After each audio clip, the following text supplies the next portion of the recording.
आज के वीडियो में बात होगी वात पित्त और कफ का असंतुलन हमारे शरीर में क्यों हो जाता है और इसको संतुलित कैसे रखें। आइए देखते हैं।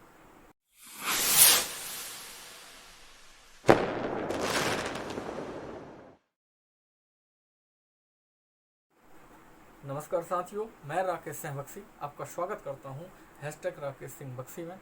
और जैसा कि मैंने आपसे बताया कि आज की वीडियो में बात होगी वात पित्त कफ का असंतुलन हमारे शरीर में कैसे हो जाता है और इसका संतुलन कैसे रख सकते हैं, इस पे चर्चा करते हैं। आइए तो पहले वात के विषय में बात करें। वात यानी कि वायु बहुत ही चंचल होता है, बहुत ही जल्दी बढ़ जाता है, बहुत ही जल्दी घट जाता है। तो इसके संतुलन के लिए सबसे पहले आपको बहुत ही आवश्यक है कि आपके जो आहार है, या हम चर्चा पहले ये कर लें कि हो क्या हो जाता है, बात का असंतुलन क्यों होता है हमारे शरीर में। तो इसके लिए हम कहेंगे सबसे पहले कि खराब आहार विहार यानी रूक्ष या रूखा भोजन यदि आप करते हैं, यानी कि आप भोजन जो करते हैं उसमें पौष्टिक पदार्थों का ध्यान नहीं रखते हैं, तेल है, घी है या दूध है, इन चीज़ों का मिश्रण नहीं है या सम्मिलित नहीं है, तो आपका जो भोजन है वो रूखा कहलाएगा और वो आपको वात उत्पन्न करने में सहायता करेगा।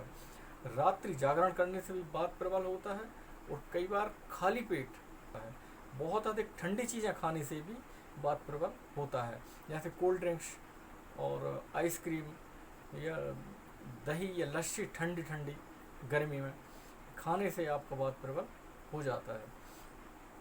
इसके लक्षण वात प्रबल हो गया है आपका, आप कैसे समझेंगे? इसके लिए आपके शरीर में चिड़चिड़ाहट, झुंझलाहट, आपको नींद ना आना, आपके हाथ पैर में शून्य की स्थिति बनना और साथ ही दोस्तों चक्कर आना, कमजोरी फीलिंग करना, आपको ये वात प्रबल के लक्षण है। यदि आपका वात प्रबल होगा तो ये लक्षण होते हैं। और अत्यधिक असंतुलन लगातार बना रहने पर कई बार आदर्ती, अनुस्तंभ और साइट का पक्षाघात जैसी समस्याएं भी वात रोग से ही होती हैं, वात के असंतुलन से।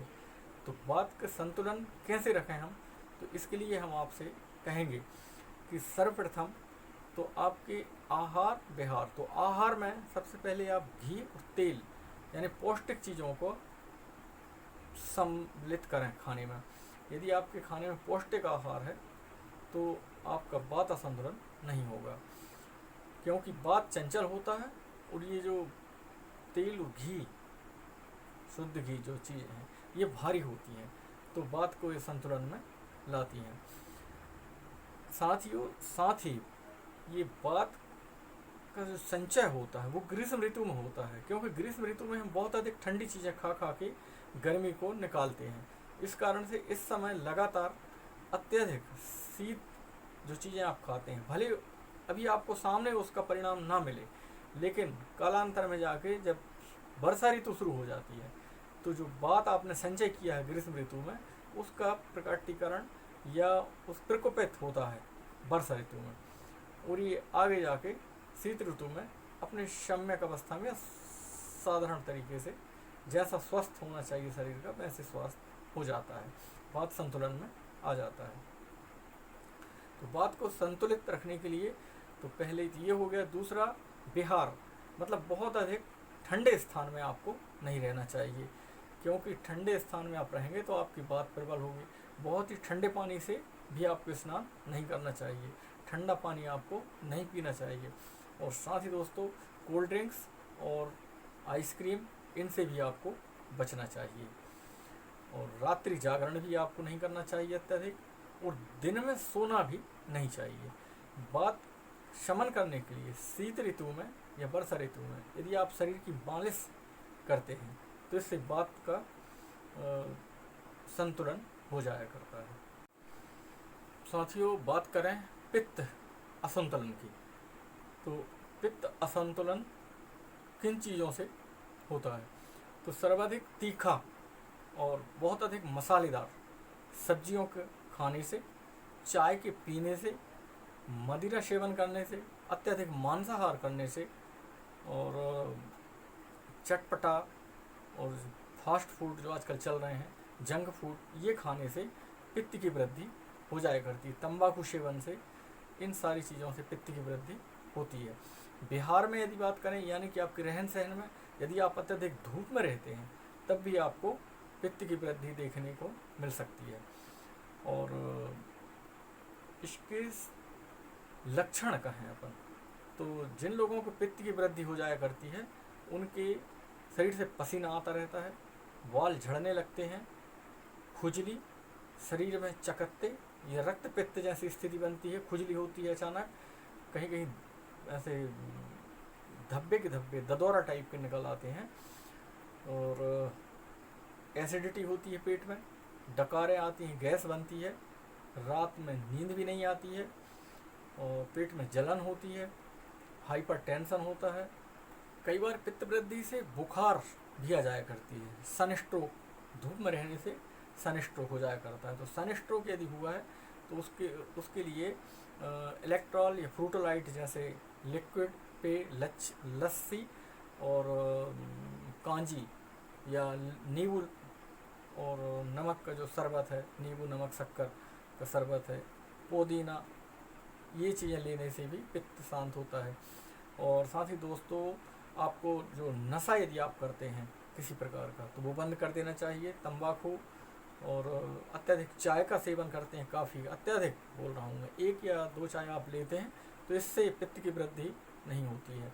बाकी यदि आप 10 से पता चला 8-10 चाय पी जाते हैं या 8 कॉफ़ी पी जाते हैं तो आपके शरीर में पित्त की वृद्धि होगी, और जो मैंने बताया कि एसिडिटी और जलन जैसी समस्याओं से आप आगे जूझ सकते हैं। तो इनको नियंत्रित रखें। आप मदिरा सेवन करते हैं तो उसका परित्याग करें, मांसाहार का भी आप परित्याग करें, भोजन सादा खाएं ताकि आपका पित्त संतुलन में रहे और आपको समस्याएं ना हो।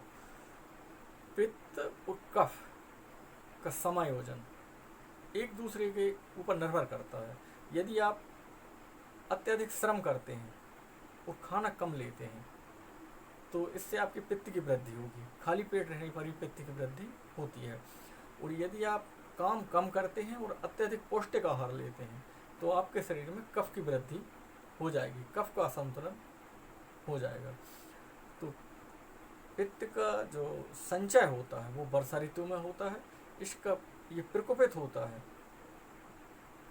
कहना चाहिए शीत ऋतु में, और हेमंत ऋतु में जाके ये अपनी सही स्थिति में आ जाया करता है। अब बात करें हम कफ के असंतुलन की, तो कफ असंतुलन से क्या होता है कि अत्यधिक यदि पौष्टिक आहार आप इनटेक कर रहे हैं, लेते रहते हैं, और जबकि उसको शरीर से श्रम नहीं करते हैं, यानी आलस, और इसके लक्षण की बात करें तो आलसी स्वभाव होता है व्यक्ति का, कफ वाले जिसके शरीर में कफ का असंतुलन होता है वो आलस्यमय होता है, आलसी होता है, शरीर मोटा होता है, और इनको जो समस्याएं आती हैं वो शुगर या कहना चाहिए एलर्जी, इस टाइप की जो समस्याएं हैं ये आती हैं। तो इसके संतुलन के लिए बहुत ही आवश्यक है जिस अनुपात में आप पौष्टिक आहार इनटेक कर रहे हैं या खा रहे हैं उस हिसाब से आपके शरीर को श्रम भी कराना चाहिए।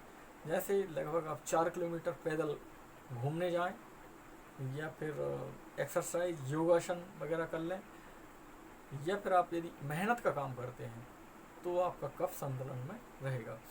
कुल मिला के कफ और पित्त का संतुलन एक दूसरे के ऊपर निर्भर करता है। कफ संतुलन के लिए आहार की बात करें तो मीठे फलों का समावेश इसमें होना चाहिए। पके हुए मीठे फल जैसे सेव फल है, अमरूद है, पके हुए आम है, और अनार है, अनानास है, ये आप खाते हैं तो इससे आपका कफ तत्व संतुलन में आता है। कफ तत्व के संतुलन के लिए एक बहुत ही अच्छी प्राकृतिक दवा है शहद। यदि 1 चम्मच शहद 1 गिलास पानी में सुबह सुबह पी लिया जाए, जिनका कफ असंतुलन में है वो संतुलन में आ जाया करता है, और ये काफ़ी पौष्टिक भी होती है। और अत्यधिक यदि आप तेल घी का प्रयोग करते हैं तो वो कम कर देना चाहिए आपको, क्योंकि कफ संतुलन के लिए आवश्यक है कि आप ये ऑयली फूड कम खाएं। कफ तत्व का जो संचय का समय है वो हेमंत ऋतु है, और इसका प्रकोपित होने का जो समय है वो बसंत ऋतु है। तो आपने देखा होगा बसंत ऋतु में जिन लोगों को एलर्जी होती है वो अत्यधिक छींकते रहते हैं, सुबह सुबह उनके नाक से पानी आना और ये सब चीज़ें होती हैं। और इसका जो सामान्य अवस्था होती है वो ग्रीष्म ऋतु में आके स्वतः सामान्य स्थिति में आ जाया करता है। वैसे हमारा देश या कहें इस दुनिया में अलग अलग ऋतुएं हैं, अलग अलग समय पर ये परिवर्तन होते रहते हैं। तो इस ऋतुओं के हिसाब से उसमें या जलवायु के हिसाब से इनमें परिवर्तन देखा जा सकता है। तो आशा ही नहीं पूर्ण विश्वास है दोस्तों कि आपने वात पित्त और कफ जिस वजह से असंतुलन होता है वो भी आपने समझा होगा, और जिन चीज़ों से संतुलन होता है उसके बारे में भी आपको जानकारी मिली होगी। आज आपसे लेता हूँ विदा, नमस्कार।